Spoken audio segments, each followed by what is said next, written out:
Hello everyone, so I'm here today for the next video in my series of my soul urge videos. Now the soul urge number is a really important number in your chart. Sometimes I think it's as important, if not more at times, than your expression number in supporting your life path. Because it kind of depends on the kind of person you are and what your other numbers are as to how much influence this soul urge number does or doesn't make on your life. But your soul urge number is like your motivation. It's the reason you get up in the morning. It's that fuzzy feeling that makes you think, yeah, I'm going to do that. And surely without that motivation, it doesn't matter what your purpose is. It doesn't matter how talented you are. But if you've got no motivation, no get up and go and no passion, and nothing excites you, or what you're doing doesn't excite you, you're just not going to do it.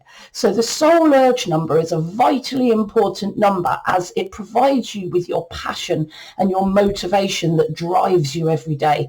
And the key is to use that passion and drive in your soul urge to support your life path, because that's going to be my next video after this one, how the soul urge 2 helps but oftentimes does hinder the progression of the life path 1, and that's going to be my next video. So the soul urge number 2 is your motivation, your passion. It's what gives you that fuzzy feeling in your belly. It's what makes you decide to do one thing over another. It's that excitement of the motivation of your soul urge number. Now, when you're a soul urge number 2, your interest and your motivation to support your life path is about working with people in the idea of service, serving people, helping people, serving people's needs, knowing what their needs are without them even talking about it. So you like to help people, to serve them, to assess their needs and look after them. You're about compassion, cooperation, teamwork. And this is what you love. This is what gives you that fuzzy feeling in your belly every day. It's looking after people, communicating with people, building beautiful relationships with people, and just being of service to mankind and making friends and having deep connection with those you love and your friends and your family.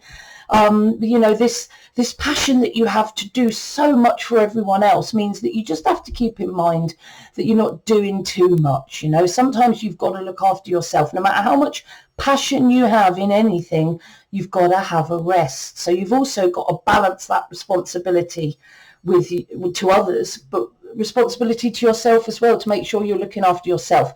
So when you're a soul urge 2, you're so passionately and you want to help other people so much that sometimes you can do too much and exhaust yourself. So it's something that the soul urge 2 needs to keep in mind. Help and love and look after other people by all means. It's what helps this world go round, but make sure you're looking after yourself too. You can be as excited as you like, but if you're not healthy and you haven't slept or you haven't had eaten because you haven't looked after yourself, again, it's not going to matter what your passion is if your body decides it's not going to work anymore. Do you know what I mean? So working out your soul urge number, just very briefly, it's the vowels in the full birth name on your birth certificate. So you take the full name on your birth certificate, first name, any middle names and your surname, and take the vowels out of each name, work out the total of the vowels for each name and reduce it down, and you will get to your soul urge number. So I'm going to give you an example. Before we continue on, I always forget about this, the Y. When the Y is a vowel. So the Y is a vowel, even though it's a consonant really, but it's a vowel in any name when it becomes that vowel sound. When it becomes the vowel sound. For example, if Y is the first letter of your name, okay, and that first name is followed by a consonant like Yvonne or Yvette, you'll notice the Y at the front of the name makes that vowel sound, the Yvonne. So that is considered a vowel and will be part of your soul urge number. So it will be grouped up with the other vowels, A, E, I, O, U, and seen as a vowel, okay, if your name is Yvonne, Elsa, or Yvette. If your name is Y is your first letter and then the next letter is a consonant, that first Y is a vowel, okay? If the Y is the last letter of a name and it comes after a consonant, so again it will create that vowel sound at the end of the name, like Barry, Tommy, Jimmy, then that would be considered a vowel. So in the name Barry, the A and the Y would be attributed to your soul urge number, and the B and the double R would be associated to your personality number. So if the Y is the first letter of a name, but it's followed by another vowel after that, then the Y would be considered a consonant and not part of the soul urge, because that second vowel after the Y would be taking that vowel sound, like Yolanda. The vowel sound would go to the O and the Y would be considered a consonant. If the Y is the last letter of a name and it comes after a vowel, again, it's a consonant because the vowel before will make that vowel sound, and the Y would then be a consonant and be part of the personality number, not the soul urge, okay? If the Y is found between two vowels, it's going to be that consonant because the vowels take the vowel sound, yeah? Are you getting sort of the pattern here of how it works? If the Y is found between a vowel and a consonant, you know, it's going to be a consonant because, again, that vowel is going to be taken by the vowel in the name, okay? So when there's no other vowel to take the place of the vowel sound, then it's the Y, okay? So if the Y has got another vowel around it, that Y will be a consonant and the vowel will be the vowel, yeah? I hope I've said that clearly for you all, but you know what, if I haven't been all that clear, just ask me, send me a message. I love to hear from you guys. So what I love is the name Sydney, okay? So the first Y, because it comes after a consonant, S-Y-D, that first Y is considered a vowel and part of your soul urge, but the second Y at the end comes after a vowel and would be considered a consonant. So only the one of the Y's in Sydney would be part of your soul urge. The other Y would be part of your personality number. Billy, Sylvia, Missy, Kyle, Blythe, Sylvester, the Y is a vowel because it comes after a consonant or before a consonant. Okay, so let's work out Cariana, Dean, Samantha, Johnson's soul urge number. So we take the full name, Cariana, Deanne, Samantha, Johnson, okay? But we're only picking out the vowels from that name. So we have the E, the I, the A, and the A. So I'm only adding those numbers together. So 5 plus 9 plus 1 plus 1 equals 16, and reduced down we get a 7. So the soul urge for Cariana is 7. Then we look at Deanne. Worked out again, it comes down to a 7. We add the E and the A and the A, that's 5, 6, 7. And that brings us to that single digit. And Samantha, we work out separately again. So that's the A, and the A again here, because they're all consonants. 1, 2, 3 equals 3. And Johnson has got 2 vowels in it, the O and the O there. Added together makes 12. 1 plus 2 equals 3. So we add all these reduced numbers down, and we get to 20. So Cariana, Deanne, Samantha Johnson's soul urge number is 202. Okay. Some people, and I'm going to, I might even post that video tonight actually about how different people calculate their numbers. Some people calculate straight across. With my intuition and experience, I found that calculating straight across gives really weird numbers. But I'll probably do a video on that tonight or tomorrow and clarify that. But in my experience and intuition, you need to break each name down and bring it down to a single digit or a master number before you add it together at the end. Okay, but you know, I do realize there are some numerologists who just take the whole name and add it straight across. That can sometimes lead to some big numbers and some 3-digit numbers, and I normally find that my clients don't really resonate so much with the sub lessons or the sub talents of that number when it's added straight across. But you know, you got to follow your own intuition on these things. That's what I always tell you to do, right? So that's how I would break down and work out the expression, soul urge, personality number by breaking down and reducing each element first. Okay, so what motivates you when you're a soul urge 2? You love to be loved, give love and be loved. You give relationships your top priority. It's the thing that makes you feel the fuzziest, is being around people, connecting people, talking with people, and building really close bonds with other people. You want to be caring. You love to be empathetic, tactful, nurturing, supportive, parental. You love to serve other people. You love to look after other people. Gives you a fuzzy feeling inside when you do that. You're good at, and you love to read people, so you know people's feelings before they even know themselves what they're feeling, because you're so intuitive and sensitive to the energy of others, and you often give people what they need before they even know they need it, if you know what I mean. You love working one-to-one with someone to guide and advise and counsel, support and nurture. You're just that ultimate spirit of service when you're a soul urge 2. You're an amazing mediator, so you can stamp on any conflict, because when you're a soul urge 2, you just hate conflict. So there's a good chance that you might run away from that conflict, because it's not what motivates you. Who's going to be in a room full of people in conflict if it's not what they like? They're just going to run away. Some energies love the energy and the drama of conflict, but not you. A soul urge 2 will run a long way away from conflict and confrontation, because it just does not make you feel good, and you're ever so sensitive, and it just makes you feel rubbish. So, you're not going to want to or stay around anyone that is bringing a conflict environment or ruining the harmony of who you're with, basically. You love excuse me. You love to work with others within a team. You love to be cooperative, a listener, bring people together, provide a service to others.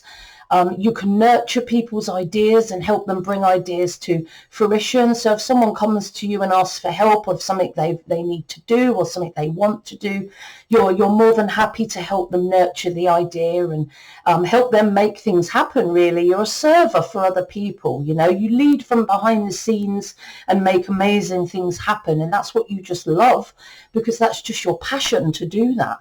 You're not one for running out and just doing it or learning by experience. You're really passionate about preparing first. You love to plan. You like to think about it. You like to think things through before you do stuff, plan, think about it, muse, what could go wrong, what's good about this, who do I need to bring in to help me. You just love all that. You bring ideas to reality because of that thinking and that planning and that making things happen. You love for people to depend on you, because you like to serve and help and be there to make everyone's life better, basically. That's what gives you that fuzzy feeling inside. And it makes you influential. You're quite persuasive, and you quite enjoy that, being quite persuasive. You're good at, and you enjoy negotiating and deep thinking, like I've said quite a few times. You love to be artistic. Music is a big passion for you as a soul urge 2. You may sing, you may play a musical instrument. You might do it on your own, or you might do it in public. However you do it, you do have a love for the artistic and the musical.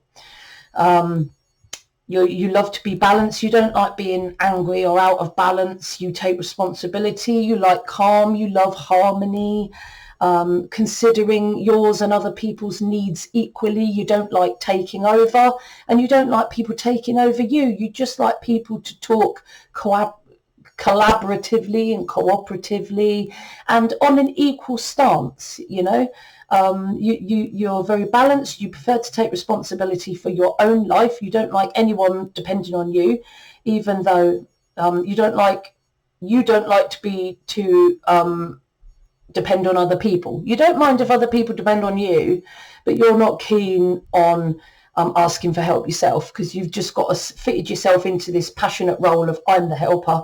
But do you know what? Sometimes soul urge 2, you need help too. You've got to ask for help too.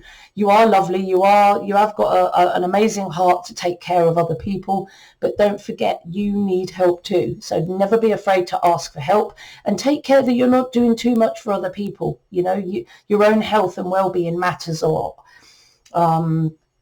personal power, knowing the difference you make, because you're a server. You can't do all those lovely things for other people and not make a massive difference in this world. But you just got to make sure you know it and keep your self-respect high. Know the difference you make and the power that you have, so that others don't think that you're some kind of rag to be walked all over. You want to be assertive enough to make sure people don't push you too hard. As much as you want to help other people, you're not going to be walked on. That's not going to help you, and that's certainly not something you would be passionately motivated to have. Somebody walking on you and overworking you and treating you like a doormat. No, no, no. And when you do too much, you're going to exhaust yourself. You're not responsible for everyone else's well-being. It's great to help people. It's great to serve, but there are times when you just need to look after yourself. Okay. You've got to keep in mind all the time, do I give myself as much care as I throw at everybody else?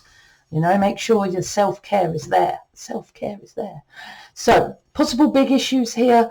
Your need to help can make you too trusting, easily manipulated by others, because you're so passionate about helping people and seeing the good in people that you are at risk of being a bit too trusting, a bit naive and easily manipulated at times. Others may even take credit for your hard work, and you won't want the conflict, so you'll step back and let them to do it. Timid, treated like a doormat, dumped on a bit because you're avoiding conflict and you want harmony. And some soul urge 2s, are proper shapeshifters and will change depending on who's in the room and who they need to please at that particular moment. But when you are stepped on, there are times when you can get emotional, let the team down, get resentful, because at the end of the day, you do want to be acknowledged for what you do for other people, and you certainly don't want to be stepped on. And when a 2 does feel that they're being taken for granted and they do snap, they can go the opposite to how they've always been. They can be not helpful at all and lazy and non-compliant and argumentative and even like drama queen abusive, So that is another reason why 2s need really strongly to set boundaries on how much they will do and how they will allow people to treat them, So 202. There's only one. You can't have a life path 2 because there's 3 elements to all life paths. So you can't have a life path 2. You could have an expression number 2. And it's possible to have a soul urge 2 on its own. I guess if you've got a first name and a last name and a middle name. No, because they'd all need to have vowels in them. So maybe you've just got a first or a last name, first and a last name, and you could have an A in one name and an A in another. You'd just be a soul urge 2 on its own. Okay. But most people are a soul urge 202. Okay. So soul urge number 202, you're motivated by love. As I've been saying, everything that I've said before now is this on steroids, because that zero next to that 2 intensifies the number 2 even more. So it's more intense than a number 2 on its own. And it gives you, that 0 gives you extra sensitivity. So you're already intuitive and sensitive in the 2. But when you're a 202, you are even more sensitive to the needs of other people, sensitive to the world around you, which can sometimes be a bit of a difficulty. Okay, so you're motivated by love and building relationships like any soul urge 2. You love to be caring, supportive, parental. You love to work with people one-to-one, be part of a team, be influential, mediate conflict so everybody is harmonious, and help people to plan and nurture their ideas and bring them forward. But when you're a 202, you're more into developing your spiritual abilities because of that 0. You might be more motivated to be more psychic, to develop those psychic empathic skills, because it guides you well when you're serving other people. Okay, so I hope you found my video on the soul urge 2 really useful.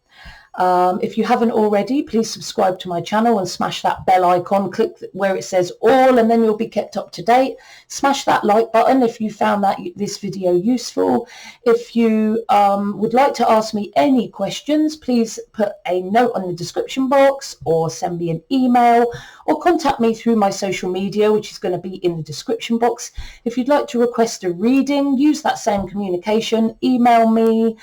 Send me a Facebook, Instagram, LinkedIn, Twitter. I would love to help you and do a reading for you. And if you're down with, I've been having a lot of questions about learning about numerology. I have a course on Udemy. So if you'd like to learn the basics of numerology, I have a course on Udemy, and I'm going to put that link in the description box as well. So video requests, questions, just general hellos, send them to me in the description boxes or send me a message. I would love to hear from you.